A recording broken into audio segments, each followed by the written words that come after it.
adiada a votação do relatório final da proposta de emenda à Constituição que torna permanente o Fundo da Educação Básica, o Fundeb.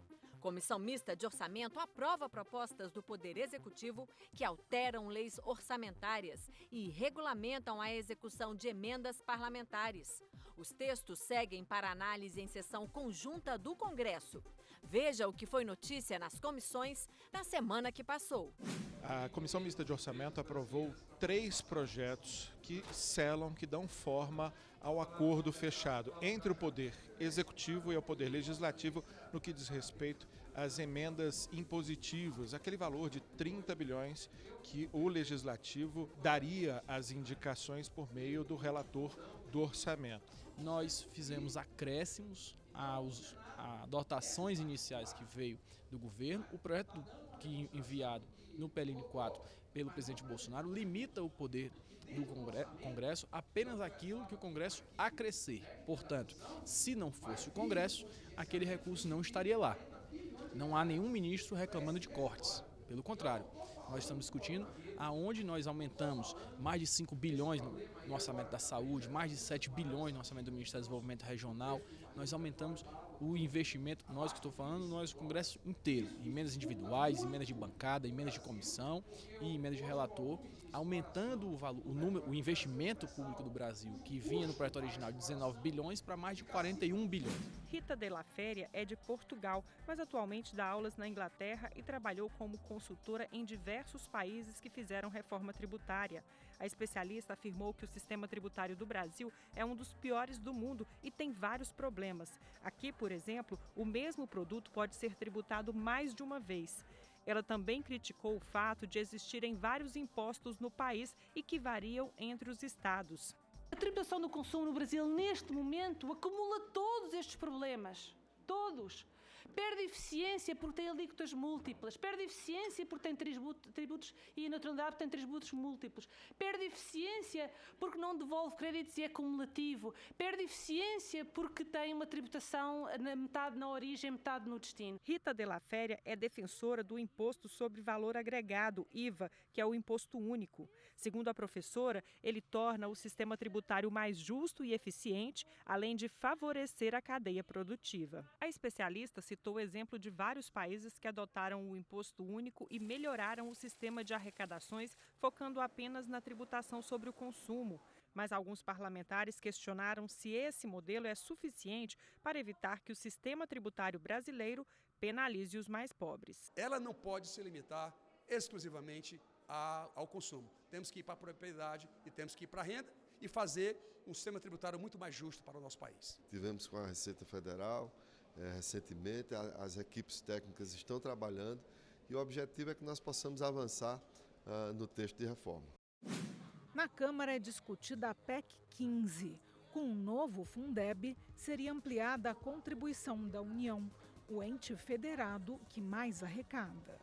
A relatora previa inicialmente que a participação da União, que hoje é de 10%, chegasse a 40%.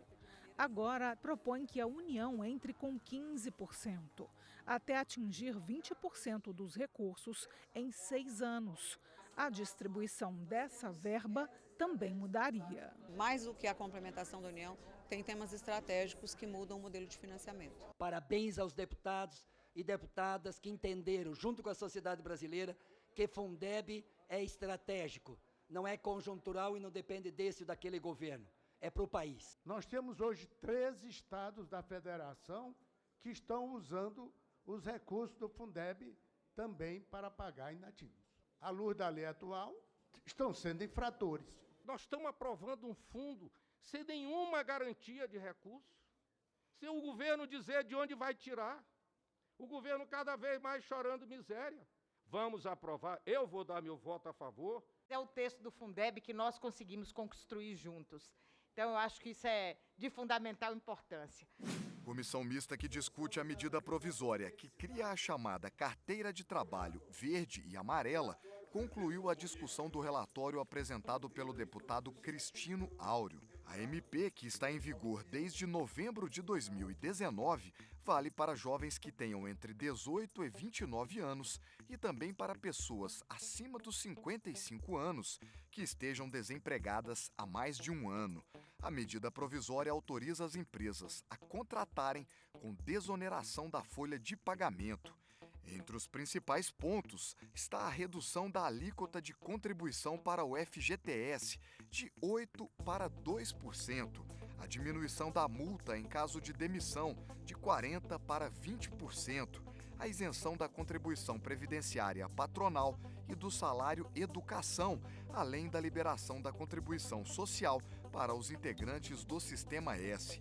O deputado Paulo Pimenta disse que apenas 10% da medida provisória trata da carteira verde e amarela e que todo o restante da lei representa a mudança de dezenas de artigos da CLT que vão impactar diretamente na qualidade de vida do trabalhador brasileiro. Uma medida provisória que, do ponto de vista do seu conteúdo, ela aprofunda, né, aquilo que a reforma trabalhista já fez, que a reforma previdenciária já fez.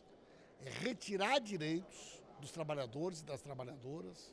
O governo tem que flexibilizar, neste momento de crise, as leis trabalhistas para que esse jovem possa ter a oportunidade de ter o seu primeiro emprego. A medida provisória também precisa ser votada pelo Congresso até 22 de abril para não perder a validade.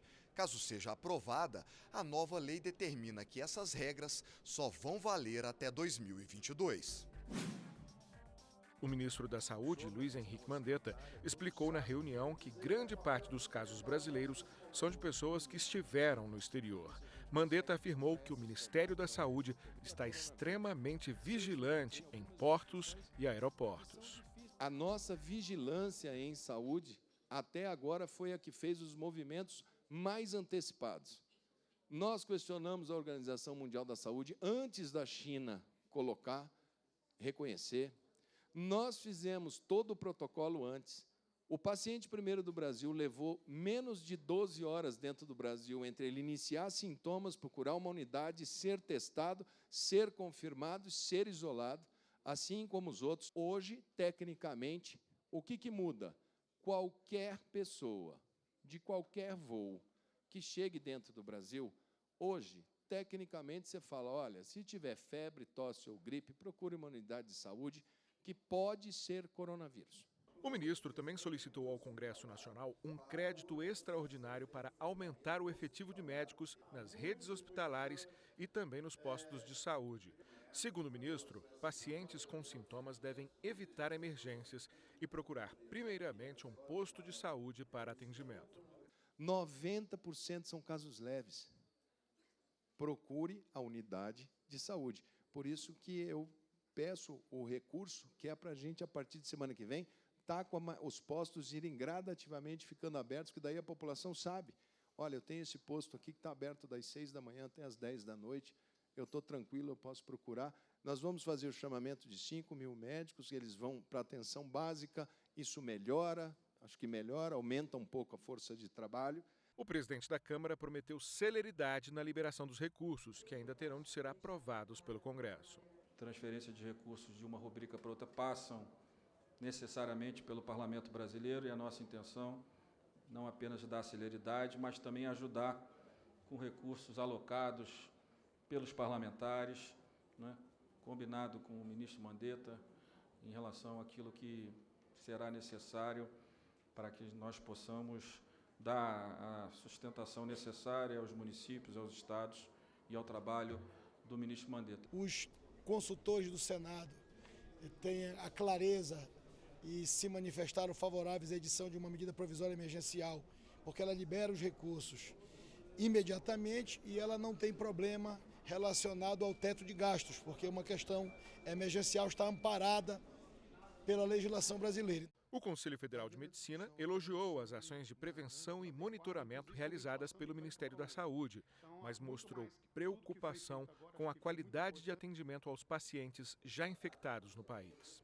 Muito mais do que a profilaxia, essa tentativa da gente evitar a transmissão, eu acho que a gente também tem que pensar na ponta do tratamento. O cenário de letalidade é pequeno, E o final da história do vírus, da virulência do vírus, é a ventilação mecânica. Então a gente precisa ficar atento a isso, mapear todos os serviços de saúde que estão com ventiladores parados, né, ventiladores mecânicos aí que necessitam de consertos, pequenos reparos, calibrações, para que efetivamente qualquer dano que aconteça a gente consiga na ponta depois ter esse suporte. Grande parte dessas mortes que aconteceram no mundo até o momento foi também pelo despreparo do suporte. A deputada Carmen Zanotto alertou para a importância da população mudar pequenos hábitos e evitar a disseminação do coronavírus. Ventilar os nossos espaços, como cuidado com a lavagem das mãos, eu faço essa fala na condição de enfermeira que sou, não só como parlamentar, que não é passar as mãos embaixo da torneira aberta, e sim lavarmos com água e sabão adequadamente as mãos, lavar a torneira que a gente manuseou, que é o cuidado de colocar a água limpa após a nossa lavagem das mãos, secagem das mãos com papel e descartar sempre que possível, e também fechar a torneira com a toalha de papel. São cuidados básicos que vão nos ajudar, assim como a utilização do álcool gel. A Câmara dos Deputados também vai adotar medidas de prevenção. A mesa diretora baixou uma portaria restringindo o acesso de pessoas à Câmara. Apenas trabalhadores credenciados poderão circular. Eventos coletivos não associados às atividades legislativas estão suspensos. Missões oficiais a países onde houve infecção pelo coronavírus também estão suspensas. Além disso, parlamentares, servidores e colaboradores que estiveram em algum país onde houve infecção serão afastados por 14 dias a contar da data do regresso da viagem. Prevenção é muito importante. Aqui circulam muitas pessoas de todas as regiões, então é importante que a Câmara possa restringir acesso, reduzir o número de audiências, restringir presença nos plenários.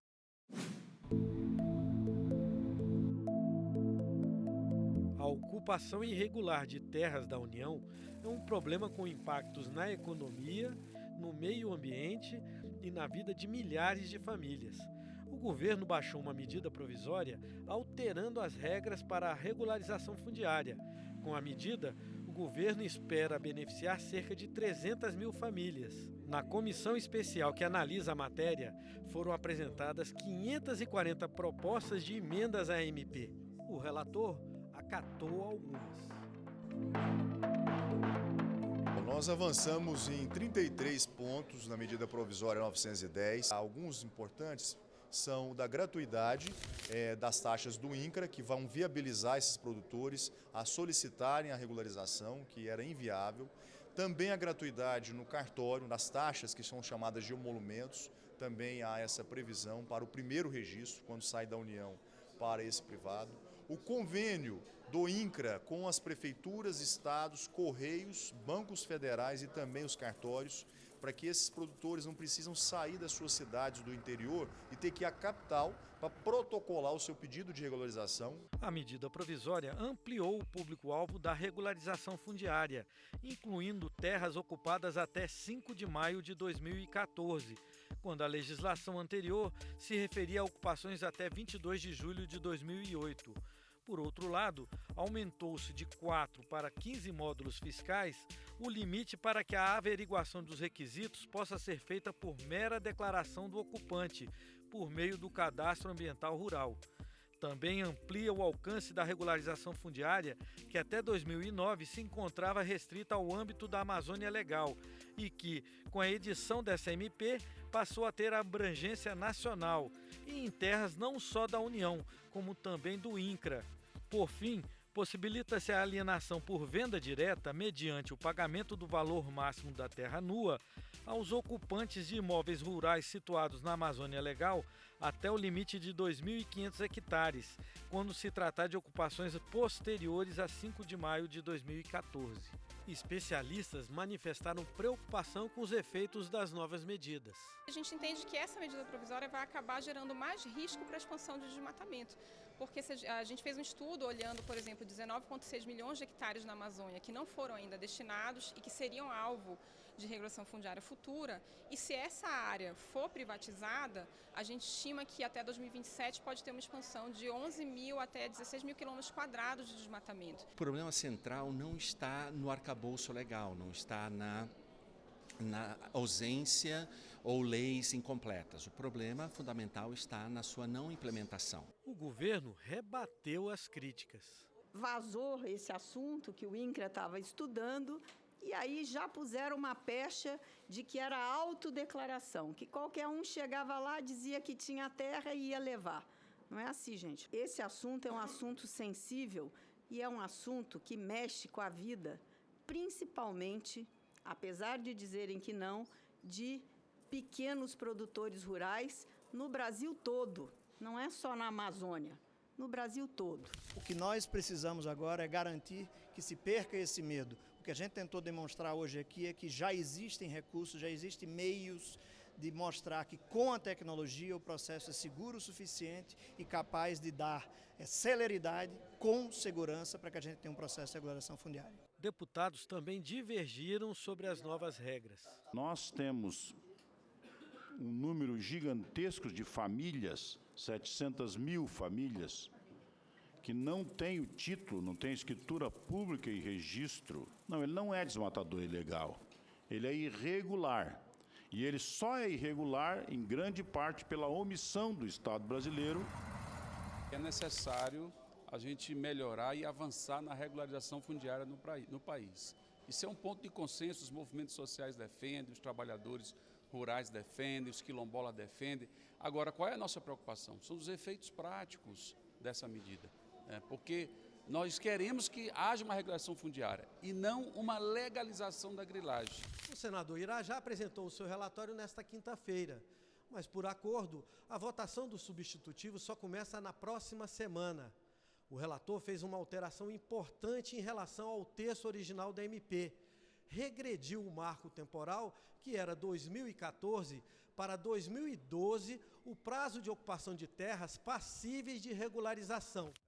A regulação fundiária é urgente e necessária, até mesmo para dar identidade aos crimes ambientais. Porque se você não é o dono da sua terra, como é que você pode ser acusado, então, de um crime ambiental? Ela dá identidade também ao produtor rural. Ele dá certidão de nascimento àquela vida que é ali a propriedade rural.